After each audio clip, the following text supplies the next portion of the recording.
possibly 6 weeks. I know that tickets for a lot of the events are going to go on sale in the morning. That's May 26th. And I'm sure they're going to be available through Ticketmaster.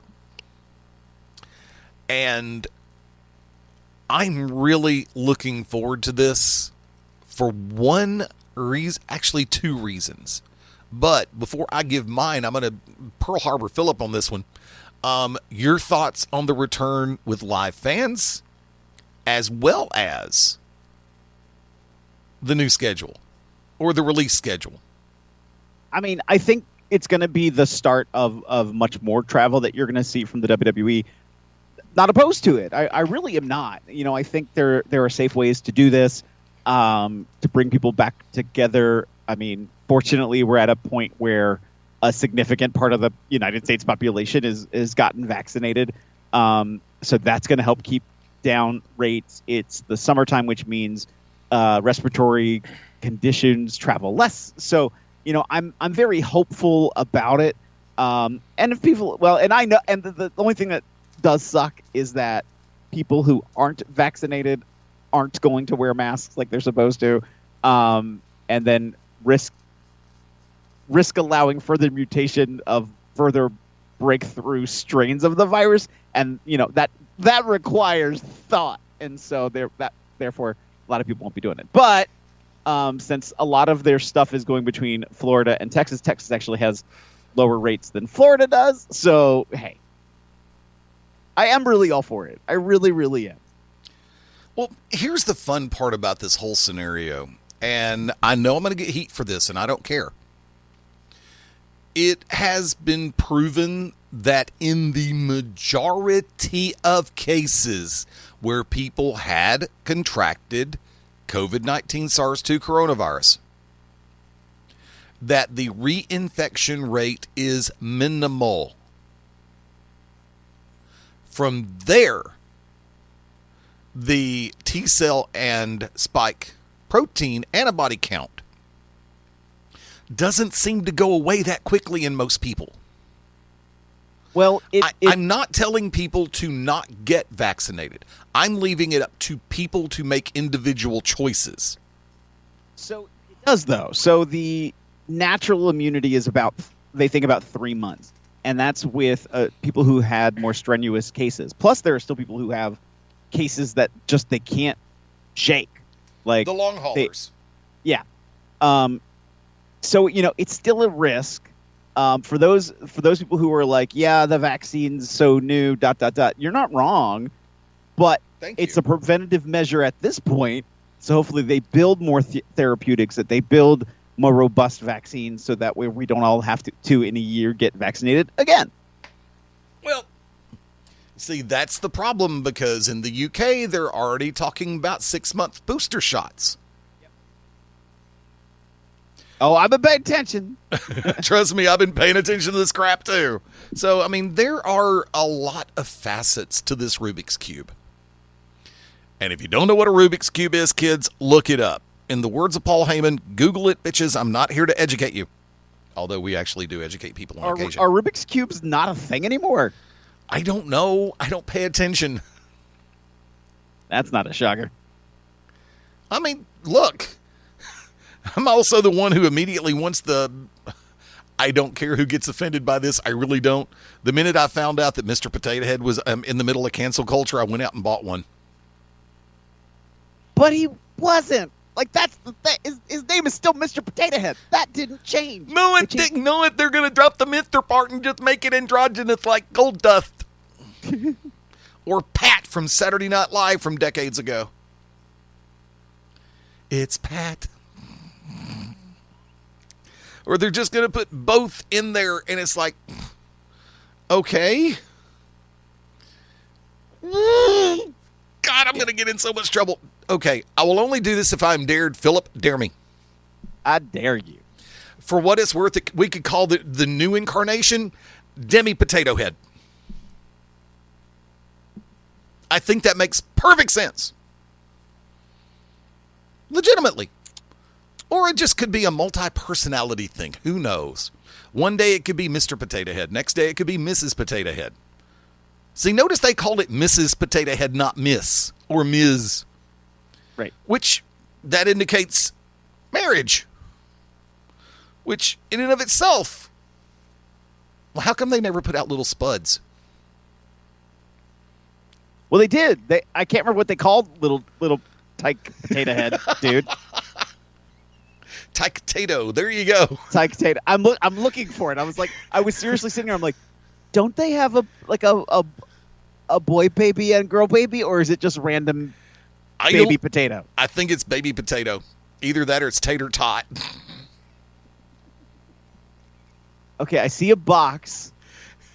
And when they get together and have some fun with the leafy greens, they call me tater salad. So on the box I see on the Hasbro Spotlight page, yes, they have all of the logo. You are right. The logo, of course, is Potato Head, but it's very clear on the box. There's a Mr. Potato Head, there's a Mrs. Potato Head, and then there is Create Your Potato Head Family. Right. Does not indicate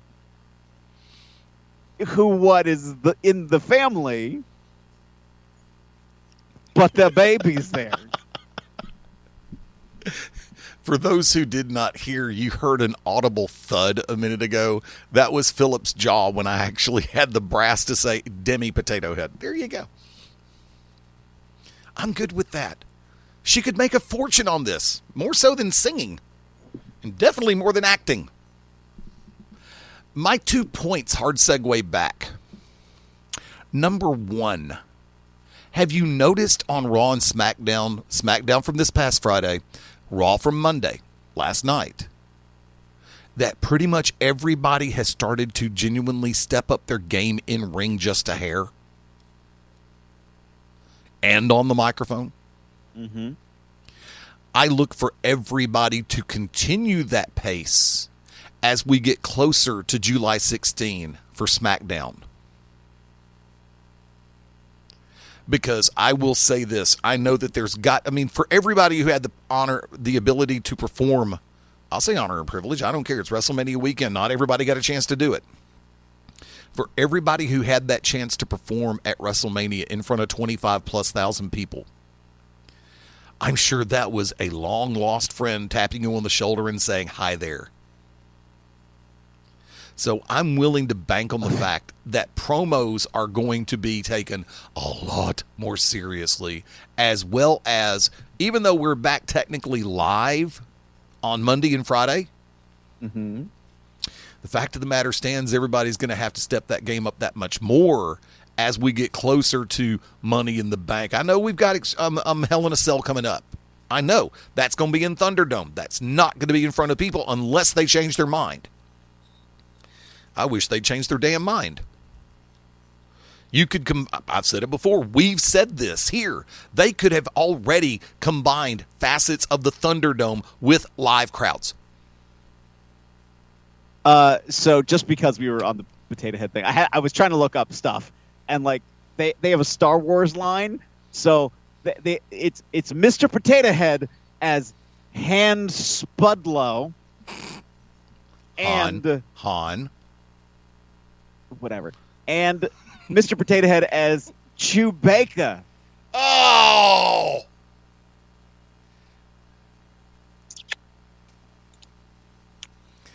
I mean, let's not forget that the original Mr. Potato Head, they just gave you the pieces of the face, and you jabbed it in an actual potato. Yeah. Anyway. Tell you what, kids, we are going to go... I'm in a mood, folks. If you haven't figured this out, I'm in a mood. But it's all good. All good. It's always all good. Tell you what, we are going to go to a quick one. We shall return in just a moment. When we come back, going to be joined by John Schultz right here on Beyond Ringside Live. Hang with us. Phil and I will be right back.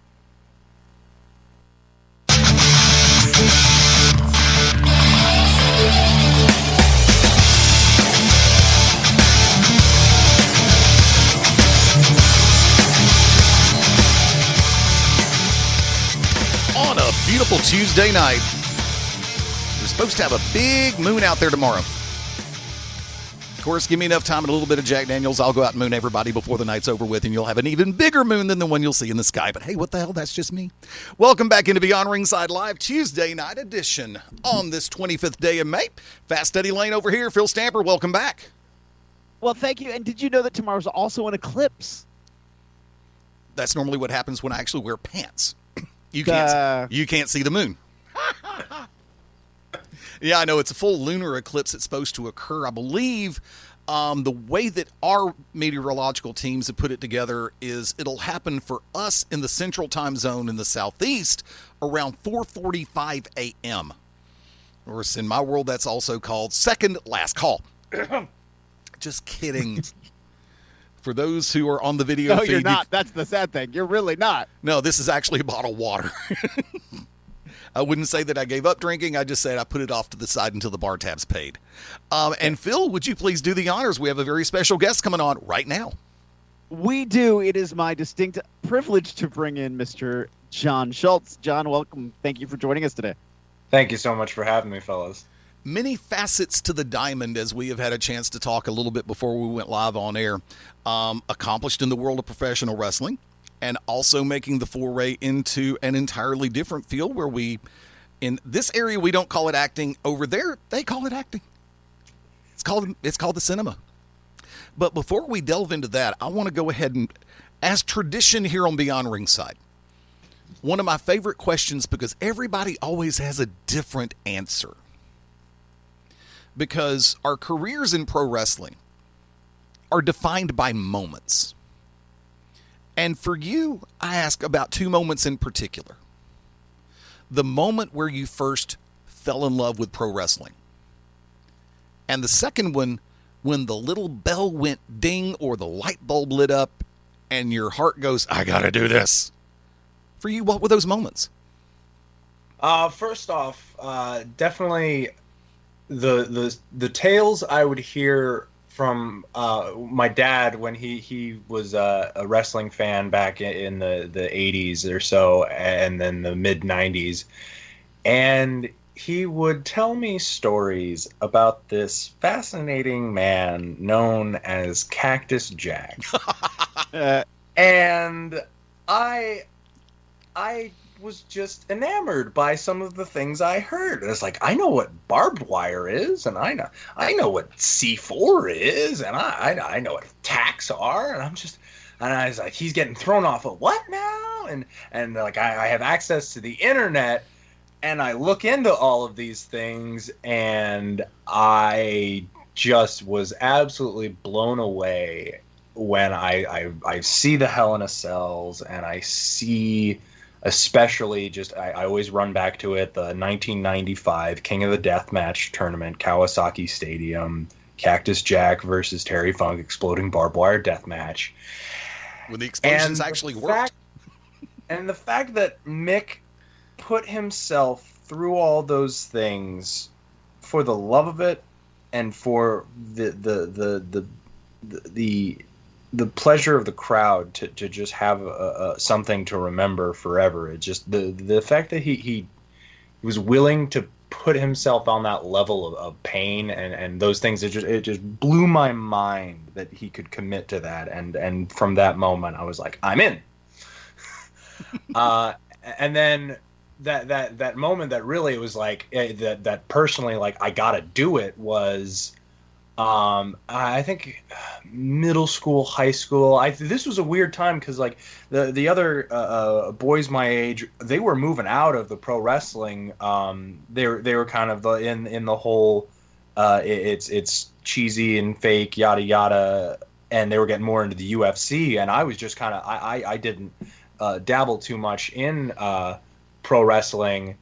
But I was babysitting my neighbor's kid, and he was a big wrestling fan, big into John Cena, as the kids were, and I was just in YouTube all the time, watching. I'm just like, these guys are training. It's like, where are these guys training? I think I can start training, because I was doing plays in middle school and high school, and I don't I can't call there was just a distinct moment that I thought, yeah, I need to do this. It was just a culmination of research and going back, looking through the archives, and just seeing all these people. Oh, I know what it was. Stupid.